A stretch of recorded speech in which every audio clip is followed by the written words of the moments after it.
पाकपतन की मवेशी मंडी में खरीदो फरोख्त का सिलसिला जारी है। यहाँ हीरा नामी खूबसूरत बैल के भी बड़े चर्चे हैं। नुमाइंदा बोली सारिक हुसैन भट्टी से मज़ीद जानते हैं। जी बिल्कुल, ईद उल अज़हा करीब है तो पाकपतन की जो मवेशी मंडियां हैं उनमें व्यापारियों और खरीदारों का रश जो है वो भी बढ़ने लगा है। इस वक्त हम पाकपतन की मवेशी मंडी में मौजूद हैं जहां पर हीरा नामी बैल के जो है वो चर्चे हैं। हीरा नामी बैल जो है वो हर तरफ उसकी ही बातें हैं। उसका मालिक मेरे साथ मौजूद है, उनसे बात करते हैं। जी बताइएगा, आपने इस बैल को क्या खिलाया और इसके इतने चर्चे क्यों हैं?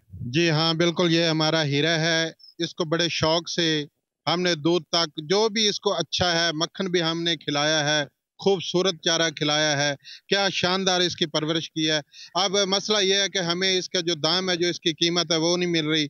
जी, जैसा कि आपने हीरा नामी बैल के मालिक की बात सुनी तो उनका कहना था कि हमने इसको बड़े शौक से पाला है। तो दूसरी जानब जो गुज़िश्ता साल की निस्बत इस साल जो महंगाई है उसकी शरह जो है वो बहुत ज़्यादा है। जानवरों के रेट जो है वो गुज़िश्ता साल के मुकाबले में बहुत ज़्यादा हो चुके हैं, जिसकी वजह से जो मालकान है वो परेशान दिखाई दे रहे हैं और जो खरीदार है वो भी महंगाई का रोना रोते थे।